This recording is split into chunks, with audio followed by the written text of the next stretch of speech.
Welcome everybody to this talk, Java meets AI, on the LangChain4j library and what you can do with it. I'm Lize and I'm talking on behalf of the whole LangChain4j team. And we will be giving you the building blocks today so that after this presentation, you are set to start creating your own apps using large language models. A little question to you all, who has already built tools that use large language models?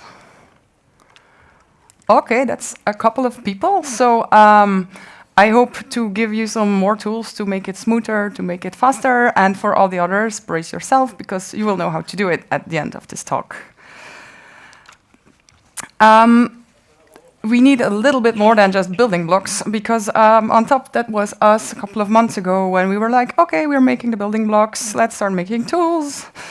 For example, we want this LLM to answer something factual and not hallucinate, and we want it to actually know something about our company that it was not trained on. Shall we fine-tune it? And then we look into it. It's a lot of work to fine-tune. You need a lot of data. You need to prepare it. It's costly. It's long. Wouldn't there be another solution? What if we feed all our internal data in the context window? But the context window is limited, so what shall we do? We can split our documentation and find the relevant parts, and how do we do that? So in the end, it was quite a long struggle to make these LLMs do what we wanted to do. That's why today I will also be sharing our best practices, the things we run into, and tips, so that you don't end up like Harold, but more like this. So I will start with an introduction on the how and why of this framework, and then we'll dive into the code, starting with the basic blocks, making it ever more complex, until we get a full-blown customer service chatbot that can cancel bookings and everything. And then at the end, we give you some resources. All the code I'm going to be showing is on our GitHub repository, and we'll share the link at the end. So you don't need to get out pen and paper. So just to have the terminology clear, there already been a massive amount of talks on generative AI and large language models. So what we use in LangChain4j are these terms. So the language model is the foundational model or the pre-trained model or the completion model. So it's good at completing language. Then recently, most models have also been trained for more specific tasks or to follow more specific instructions, such as for chat. All big model providers now also have a chat model. And then we also have the concept of embedding models, which are models that will turn text into numerical vectors that represent the meaning. And once you have such a vector of your text, you can use it to do semantic search. If you embed something else too, then you can see how similar it is in meaning, or you can use it to categorize large bulks of text. Now, LangChain4j is mainly based on LangChain, which is a very popular and really awesome Python library. And it has only one big flaw, that it's not for Java. That's why we choose to make it for Java. And so what these frameworks address are two main problems. There is such a zoo of models, of embedding stores, of document loaders out there. So we have a streamlined interface to interact, and then we have a lot of implementations behind it, but the interaction is always the same. And the other problem it addresses is that to connect to a large language model and to interact with it is not that simple, and it quickly blows up your code. So we're putting a smooth interface over it that mainly works with a lot of sane defaults. So you get really one-line code to interact with your model, and you always have the option to override the default parameters if you want more control of it. These are the components we have in LangChain4j at the moment, because we are, of course, still developing it further. So down there are the basic blocks. So the language model, of course, is the center of it all. We have prompt templates to allow for some more prompt engineering, because, as said, most of the time the models don't do exactly what you want at all. We have output parsers, so we can get something meaningful also in Java, also Java objects out of it. And then there's memory, chat memory, for example. Then on the right, you have RAG, which is retrieval augmented generation blocks. They are used when we want the LLM to interact with our specific knowledge base or our documents. So you have document loaders, splitters, these embedding models that will turn them into vectors, and embedding stores to store it all. And then above is the higher level of abstraction, where we can either with chains or with AI services, chain it all together and make it really easy to use. LangChain4j is backward compatible, is compatible with Java 8 and onwards. These are our current integrations that we have. So you can see we have the main models covered. So OpenAI, Google, Azure, Dashscope, and then there's two special ones in there, HuggingFace and local AI. If you've never played around with large language models yet, HuggingFace is really the place to go. It's a software ecosystem that really built around models where you find a lot of information, leaderboards to say this model is so good for this task, where you can compare them for whatever you want to build. They have a lot of models that you can just run there. You can fine-tune them there. They provide data sets for fine-tuning. And then once you have them there, LangChain4j can easily communicate with them. And the other one is local AI. It's also an interesting concept. It provides an API that's identical to OpenAI, so the ones behind GPT and ChatGPT. But you can run any model behind it, and you'll be communicating with the same API. Then we have a big bunch of embedding stores and document loaders for the most expected formats. So after this talk, you should be able to pretty easily build applications that do things like content generation, filtering, structuring unstructured data, chatbots, customer service. And it can be done with commercial models or in the cloud or with local models if your enterprise is really hard into data privacy. Let's dive into the code. So we start with the hello world. We will see how we tweak the parameters, how we tweak the prompts, and how we get it into streaming mode. Is a format readable, or should I make this bigger? Format, cool. Right. Oh, before we dive in, I want to actually give you an example of what can be made with it, a little teaser.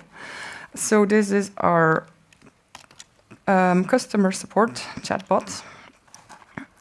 I didn't make a fancy UI so far, so you'll have to do with the console. So I'm a user. This is the customer service of a car rental service, and I want to get information about my booking.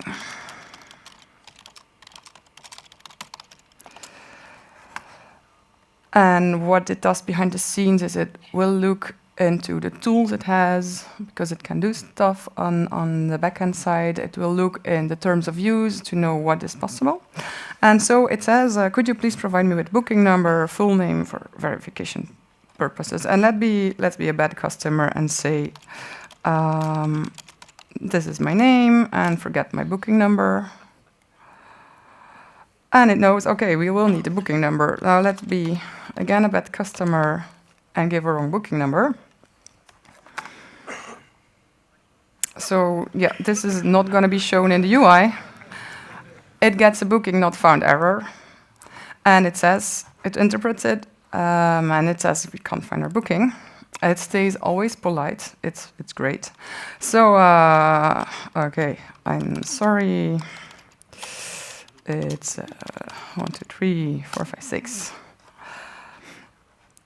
And now it will find it. Again, this is more for debug purposes. And it will tell me, okay, thank you for the number, and here is your booking information. Now, I want to cancel my booking.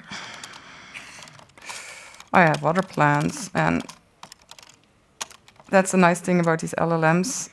you don't have to stick to a format and input fields. You can just speak. So it gets the error that the booking cannot be cancelled.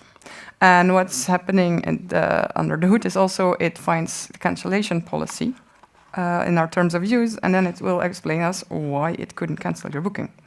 Because it should be 7 days prior to the start of the booking. Okay, like, gonna get a refund. And as you can see, because the way we set it up, it's hardly hallucinating. Or so far, it's not been hallucinating at all in these use cases, and we've been running it for 30 times. So no, it's very polite. It says it cannot be refunded. And now what's nice is that I can say, that makes me sad.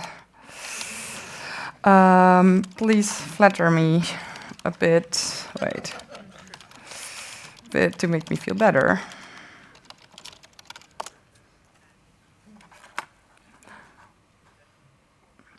So the longer it takes, the more text it was outputting. Of course, your understanding and patience in this situation is truly commendable. It's not every day that we come across customers who handle these situations with so much grace. So, I mean, is this a good chatbot? I think so. Okay, so let's take it from the start here.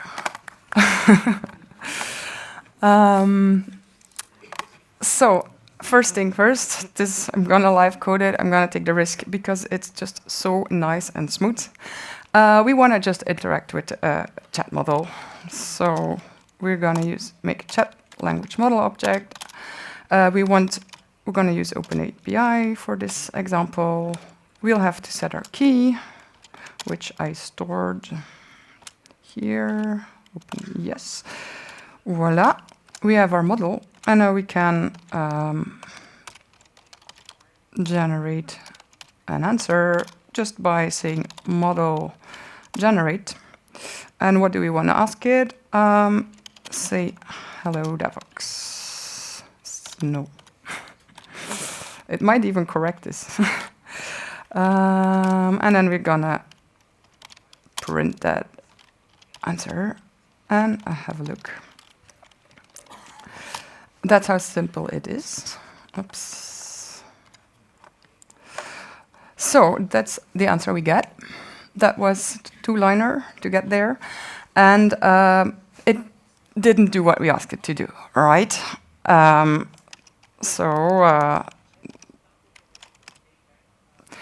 To say it with the words of Boromir, one does not simply get hello DevOps out of an LLM. The reason why is that we are using a chat model here. Sometimes it will simply say hello DevOps, sometimes it add an exclamation mark, and sometimes it will make something completely different out of it. It's fine-tuned for chatting, so it will try to chat with you. If we would use a normal language model, which is also supported in LangChain4j, it will give a cleaner answer, and it will not absolutely want to chat with you.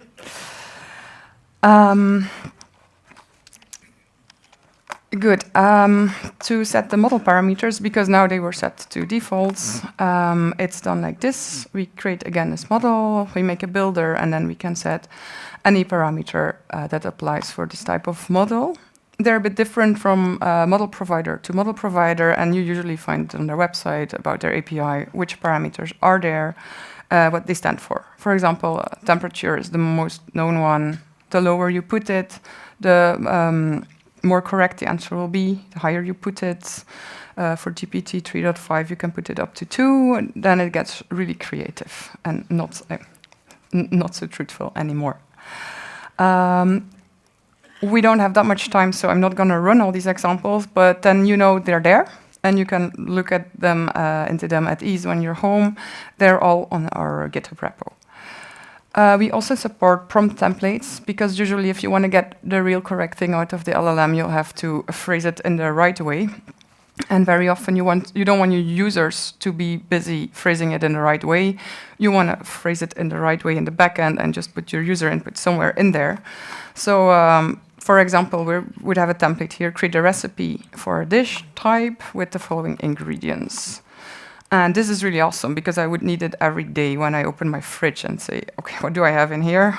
What can I make with this? And then we can just ask our LLM and come up with a delicious recipe. we have structured prompt templates. They look like this. So you can also structure your answer in the following way, and then we can do very useful things with it afterwards. And then we declare this class. We declare the variables in there, and then we use it in this way. I'm not going to go in all the details. You can take your time at home to see how it's used. And this one will generate us a recipe of a dish that is structured in the following way. I'm not going to run it because it takes a bit of time. It gives quite long recipes in this case. Interestingly, there's the streaming option. So far, we just waited until the LLM was done answering, and then we displayed the whole answer. But we can stream it because the LLM gives the answer token by token. And so then it's important to know what is a token. It depends a bit on your model, what exactly is a token and how long it is, but it's typically a couple of characters or a part of a word. So in this class, the first thing we are going to do is just have a little look at what's the number of characters here and what's the number of tokens. We have this estimator method on the model, and depends on the model, it's going to be, again, OpenAI. And then, so this time we are using a streaming chat model. That's the difference. And when we're going to call this generate method again, we need a streaming response handler, which in our case is going to be on next. It's just going to print the next token it gets. And when it's done, it's going to write done streaming. And then you can also insert error handling and make it as complex as you wish. And then it looks like this if you run it. We asked it write a short one-paragraph funny poem about developers and null pointers. So let's see what it came up with. So we have about 70 characters here and about 20 tokens to give you an idea. And it came up with this poem. In the realm of coding where geniuses reside, developers dance with null pointers in stride. They chase after bugs, their minds in a race, but nulls sneak in, slapping smiles off their face. With a sly little wink, nulls cause a rook, I don't even know what it is, leaving devs scratching their head, feeling clueless. Yet they persevere, undeterred by their foes, for developers know where nulls thrive, humor grows. No. So the feeling I usually get when I read ChatGPT's jokes is this one. I'm just going to launch a little question because we have so many people in the room. If somebody has time to spare, can you download all video material you can find of Louis C.K., have AI transcribe it, turn it into a training data set, and fine-tune some model, please, so we get decent humor in our LLMs. All right, so next we're going to move on to chatting. So it's important to know that the models are stateless. So when you're chatting with ChatGPT, know that it's actually the developers and the backend taking care of keeping the whole history. So it's something you have to take care of yourself. And most models these days support user messages and AI messages, sometimes also system messages, sometimes even more. So imagine we were chatting with a model and we ask it our third question. What we will have to do to get an informed answer, remembering all that has been said before, is we will have to give all the former user messages, so our questions or queries, all the AI messages, so the answers of the model, a system message if we want to set any, which will have the model behave a certain way, like you're explaining this to a toddler or whatever you want to set there. And you give all of that, we call it the chat memory, to the model, and then it's smart enough to know, okay, I have to answer on the last question, and I've already said all this before, so it's kind of related, and I have to behave like the system message tells me to. So in code, we have an example.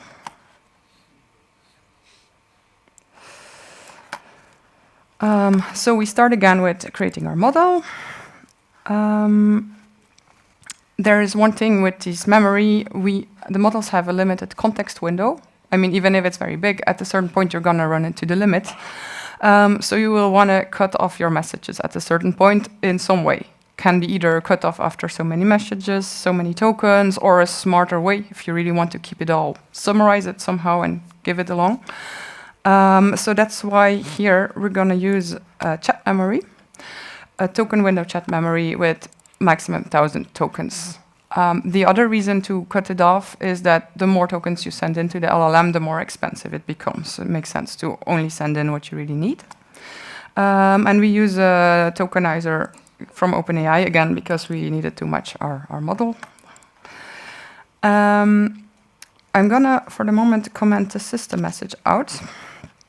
We're going to just start with putting a user message. We create a user message, so we wrap it basically our string, so we know it's a user message, not an answer from AI. And then we're going to put it in our chat memory.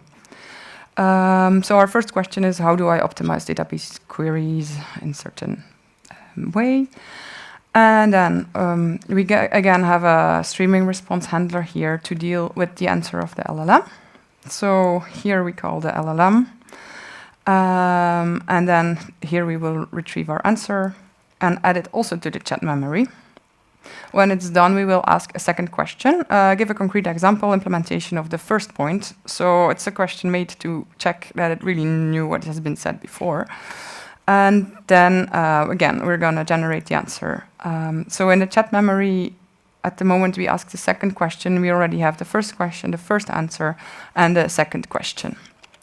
So let's run this.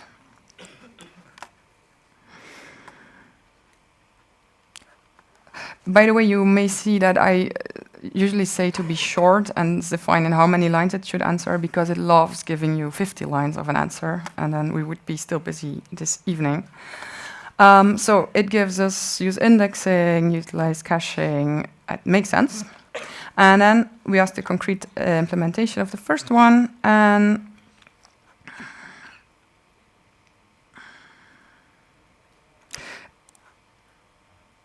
it's in MySQL, and it gives us this example for indexing. It seems to make sense in the first look here. Now we can add a system message, and they're interesting because they avoid that you have to ask the same thing over and over again. So our system message says you're a senior developer. The project you're working on is an e-commerce platform with a Java backend, an Oracle database, and Spring Data JPA. And then we expect, if we now run this again, that it will know what we're working with, and it gives a more to-the-point answer for our problem. So it's giving already, oops, yeah. For the first question, it's still pretty general, but still give us Oracle SQL developer, for example. So it knows we are working with an Oracle database. And then at the moment we ask it an example, it's gonna use this Spring Data JPA and persistence here. So that's how memory works. You can also abuse memory a bit to make the LLM do more what you want it to do. And that's called a few-shot approach.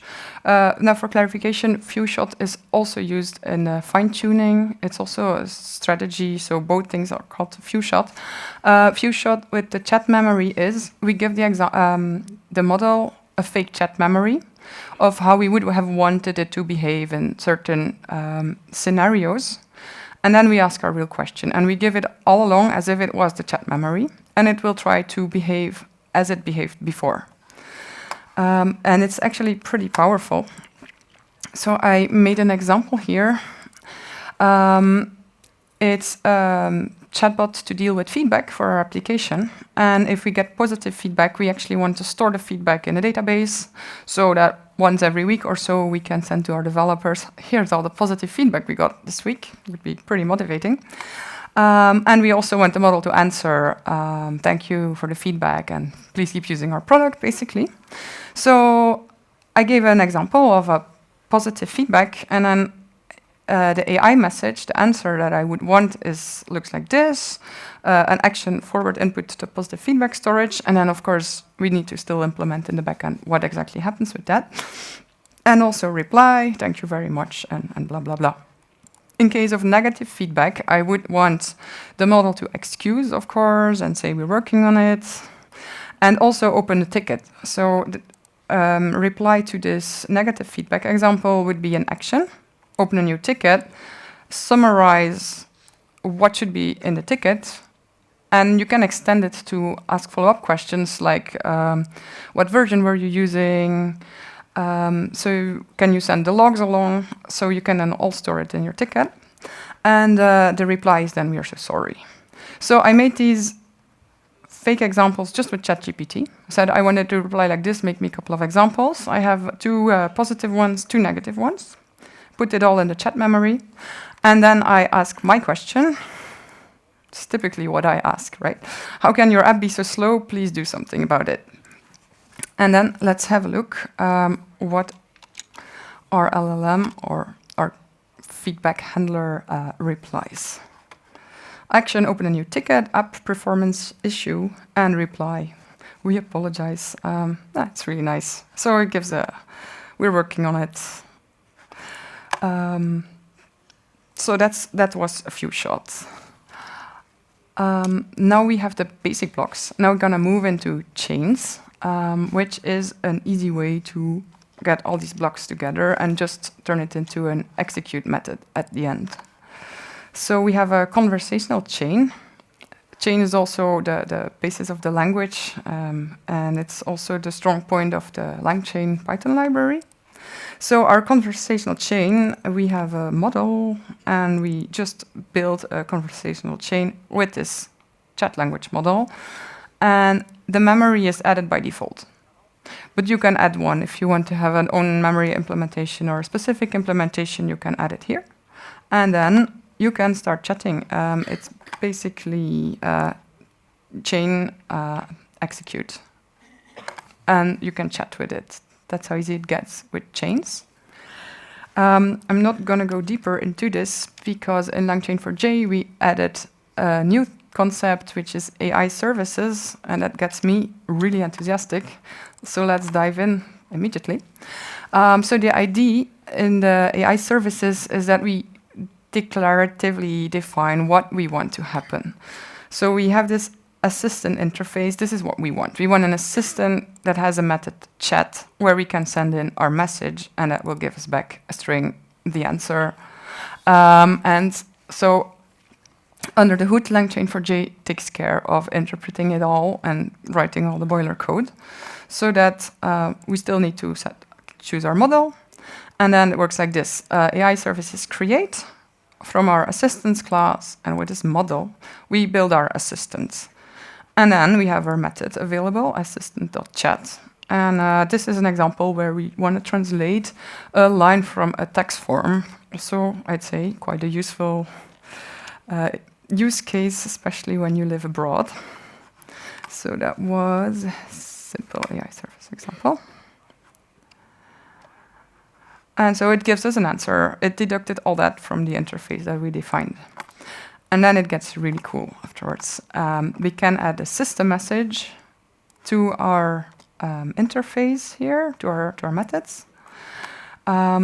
We can also start using variables in there and user messages. So in our interface, we can define more methods. So we want to make text utils here. We have a translator that knows he's a professional translator into which language, and he's going to translate the following texts. And it will give us back a string, which will be the translation of our text. And we also have a summarizer where we want to get the user message summarized in n bullet points. So there we are using an int and a string as input variables. They're annotated like this. And here we want to get back a list of strings. And this is what I find so smooth. We're going to get back the Java object, the list of strings here. So our AI service, again, create our text utils, and then we can use this translate method and this summarize method. So we want to translate, hello, how are you in Italian as a first thing. And afterwards, we will ask to summarize this little bit of text about artificial intelligence in 3 bullet points, and we extract a list back. And so we didn't write any real code for this. We just said we want it to work like this. And so it translated it into ciao, come stai? That's correct. And here's the summary of the little text above. in a real list, which we can then use on in other methods. And we don't have to care about parsing the AI answer into Java objects. So it gets better. You can basically extract any type of object. So here's an example where you have an enumeration, and you can analyze the sentiment. Either you get the sentiment out of it or the Boolean, and LangChain4j takes care under the hood to make the answer, make the model answer one of these three, or yes or no, and then we parse it for you, and you get your Boolean back, for example. We can extract all types of numbers, so there's examples for everything here if you want to try it out at home. This one I find pretty amazing, a date-time extractor. So we have methods for date, for time, and for date time. And this is our text. The tranquility pervaded the evening of 1968, just 15 minutes shy of midnight, following the celebrations of Independence Day. And we want to extract the time and the date for that. And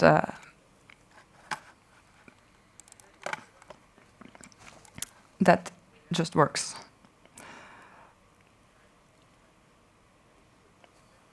It has to crunch this one.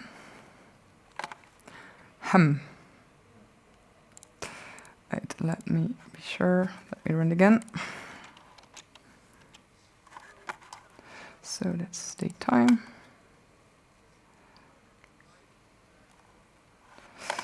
So this is the date and time it extracts from there. So 15 minutes shy of midnight, yes, and I suppose this is correct. But as you can already feel, this stands or falls with the quality of the model. So all these examples are built with a model of level GPT 3.5 in mind. If you're going to use Llama, for example, we're not sure if they will still all work. With GPT-4, for sure, yes. That's also why we say if you can get a better model, do use a better model. It makes everything so much simpler. You will spend so much less time on trying to steer it and to do what you want. Okay, it gets better. We can extract plain old Java objects. So we define a person here. And in our person extractor interface to build our AI service, we require a person back. And we say extract this information about the person. And so the example here is again some weird description where you can make up the person and his birth date. And it works. You get a person object back that is completely filled out. If it's unclear from your variables and variable names what you actually want, we have an example here where you can add descriptions. So we want the title. That should be a short title in 3 words maximum, a short description. And here the steps for a recipe where we want each step described in 6 to 8 words. And it's essential that the steps rhyme with each other. Very pointless. And preparation time. And we are also using in this example again the structured prompt from before. And the service we want to create is a chef that can create a recipe from either a list of ingredients or with our prompt where we're going to set the variables. So let's try. I must say, here we are asking it a bit to the limits. The recipe and the constraints and the rhyming. Sometimes it comes up. So. And mix well, squeeze lemon, drizzle olive oil, and give it a swirl. Yeah. Oregano and galore. Yeah, it's giving it a good try. So we can add a chat memory to these. Again, we have this basic assistant. We just want to chat with it, string in, string out. And when we build the AI service now, we add our model and we add the chat memory. So we built, again, this assistant. We can just add the chat memory to it. And we can also add a memory for each user. So if you're serving multiple users, you can have a memory ID. It can be, in this case, it's an integer, but it can be anything, basically. So when we chat, we're going to give the user ID and the user message. And then we declare this chat memory like this with the user ID here.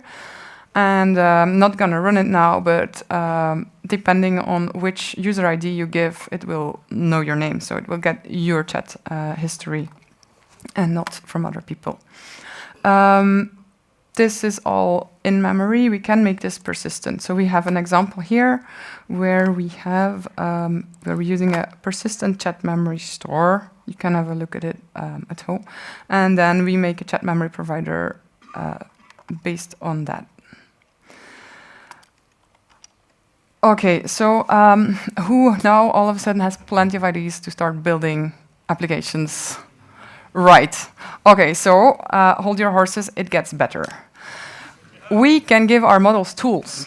And tools are useful for anything our model isn't very good at. For example, if it's not very good at math or we have a really hard problem to solve, we can just tell it, hey, you have tools available to do this for you. They require this and this and this input. This is what they do. And this is, yeah, that's actually it. And then it can use the output. And it will use JSON if it's more complex objects. So we have an example here. It's a really easy one, but you can imagine this can get crazy complex, and you can add database access and everything behind this. So we give a calculator class, which has a method to calculate the length of a string, the sum of two numbers, and the square root of a number. And then when we call the model, we're gonna let it know it has these tools. And I would like to show this to you in the logs. So let me get that. This is my personal favorite. Right, let's run it. So we ask it, what is the square root of the sum of the numbers of the letters in the word hello and world? So it's already a bit of calculation here. And when we call our model, you can see we have our question here, but we also have functions. So I have a function add, and a description that calculates the sum of two numbers, and it has the parameters and the required parameters. So it will also ask if it doesn't have enough to actually use it. And then the model is smart enough to say, okay, well, I better use my tool here because I can't figure it out myself. And so it's gonna make the calls, and it's gonna use the output of your tools to then come up with this answer here. It's 3.161. I suppose this is right. Sometimes I do check it because these things do hallucinate, but way less when you give them tools, because then they know, okay, I don't have to make it up here. I will just use the tool. Now, okay, so any tool, it can use any tool. That's crazy, right? It gets crazier. Dynamic tools, you can just say, hey, model, you can use any tool, as long as you manage to write the code for it in JavaScript in this case. You can use any tool. And we use Rapid API for that. It's really nice. Like, you can just get the key, and like their free quota, it's really a lot. I think 100 calls a day or something. And this will execute our code and send the answer back. So we didn't specify any specific tool. We just said you can make any tool yourself. And we're going to try this out. What's the square root of this huge number? Capitalize every third letter in the string. And what's the number of hours between these typically hard problems, right? So let's see what it does with it. So yeah, the latency goes up a bit because it is calling tools in the background and then processing the feedback. But so should have switched the log off. But good. Here is the square root of this huge number. And I'm happy for once to check it because we know they're hallucinating. So, oops, that would give this number. Now I'm not sure, so we can actually, let's just subtract it and see if it's close to 0. It's 0, so it's correct. It just built a tool to calculate this. It managed to capitalize each third letter, and it found the number of hours here in this interval. So first thing I'm going to do is put this back to info now. So yeah, anything becomes possible, and these models get ever better, and they will get ever better also at writing code. So it's pretty amazing. I would say I leave you 20 seconds now to talk to your neighbor and say, oh, I want to build this with this, we could try this. So then you don't have to wake up in the middle of the night and write it down.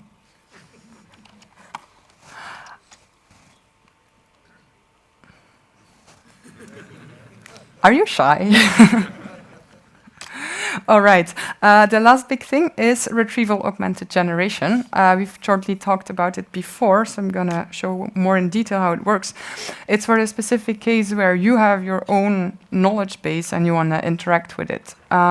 You can fine-tune models with your own data, but you ideally need a lot of data. You need to structure it. You need to get a nice data set out of it. It's costly to fine-tune a model. Then you will need a fine-tuned model for every data set you want to interact with, because imagine some users should see this and other users can't see that but should know about other things. So that's the limitations of fine-tuning. So there's the solution to just feed the LLM in the context window next to your question the parts of the documents that are relevant to it. And therefore, we need to find these relevant parts. And so we're gonna embed the meaning in a vector or an embedding. So it works like this. You take your document or documents. We have a text splitter in LangChain4j, which cuts it into segments. We run an embedding model on that will give us these embeddings. So it's these vectors. Synonyms are encoded with closer numbers. It knows the contexts of the word and the phrase, so it will really store kind of the meaning in a really compact way. And then we're gonna store these vectors and the segments together in an embedding store. So this is typically, it's another life cycle than your application. So you're gonna do this either once or every time you update your documents. So this part is called ingestion. And then the other part of the application is where you actually want to query your large language model, and it's going to retrieve the relevant segments and add them to your query. And to retrieve the relevant segments, it's going to embed with the same embedding model your query. And then it's going to look in the embedding store which vectors are closest in terms of meaning, and it will get the relevant segments out for you. We have a chat with documents example here. So we're supporting already a lot of documents, document types. And here we have a story about a happy carrot. So it's just a silly example. We have this little story, and we want to ask questions about the story. If the story doesn't fit in your context window, there's no way you're going to get this out of a large language model. So it works like this to set up this retrieval augmented generation. The simple version with all the same defaults. You can override them, but the simple version is really nice. So we have our embedding model. This is a great example. These embedding models are really small. So this one is about 20 megabytes. You can just load it as a dependency. It runs in process, so you don't even need an internet connection to create this. And then we have an embedding store, in-memory embedding store in this case. And then you make your ingester. So we add to it a document splitter. We're going to split it every 500 tokens with no overlap. And if ever you will try this out, depending on your use case and on your documents, you may want to tweak this because it sometimes makes a difference. We add our embedding model here that we choose, our embedding store, and we build our ingester.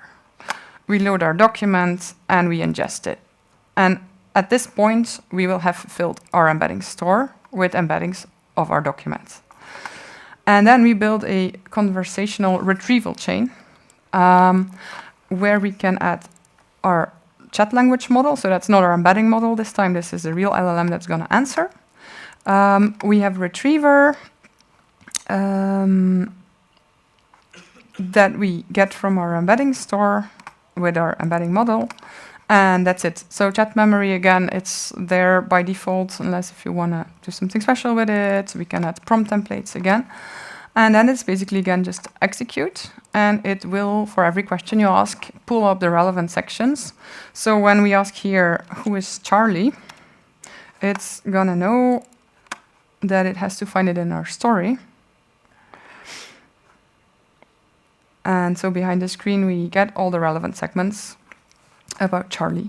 And then the LLM is going to do the work of summarizing it and getting then the real information you want out of it. So Charlie is a cheerful and positive carrot. Yeah, you can afterwards read the story and check if this is true. There's also an example here, if you need more control, where we do this whole embedding and retrieval more manually, so you can change the process if you were not happy with the defaults. So we have a splitter. We're going to split our document. We end up with a list of segments that we're going to embed with our embedding model. Then we have the embeddings. We're going to store them.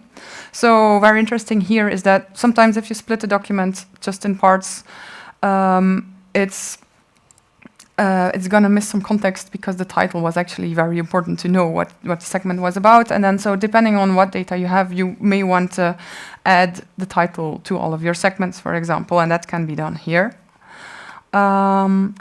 And then here we have a question. We're going to embed it as well.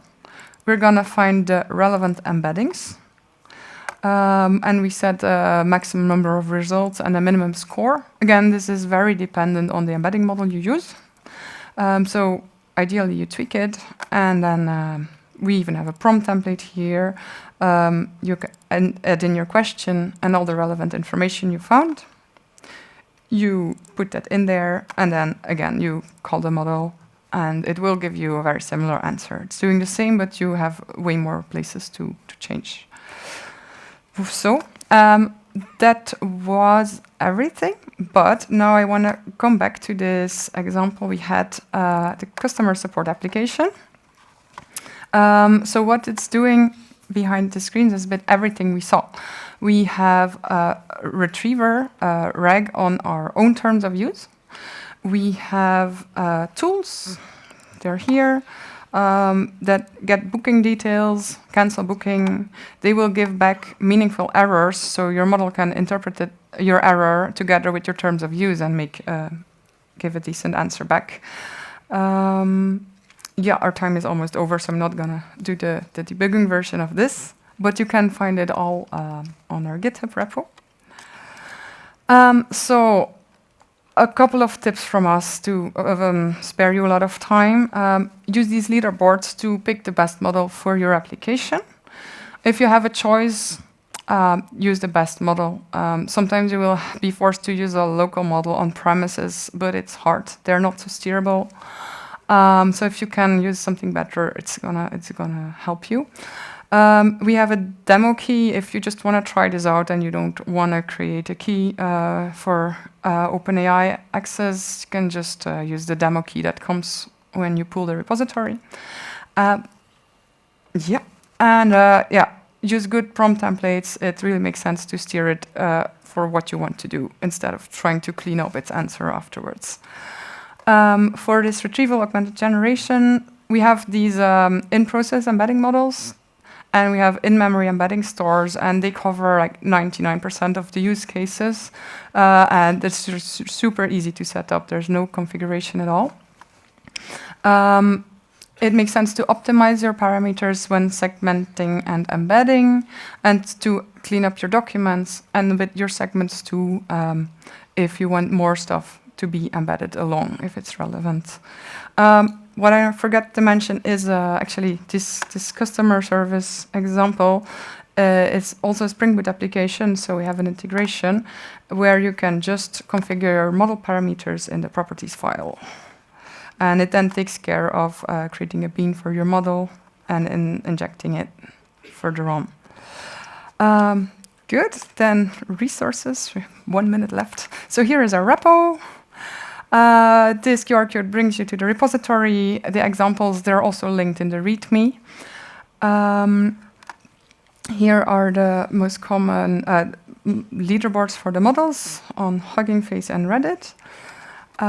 There's information on embedding models here. There's another leaderboard and more info on it. And then these are very interesting short courses on LLMs. So that was it. We're looking forward to your contributions, to your feedback. I said there's no time for questions, but you can. We have a Discord. It's linked in our README, where you can ask all your questions, and our team will be very happy to answer you.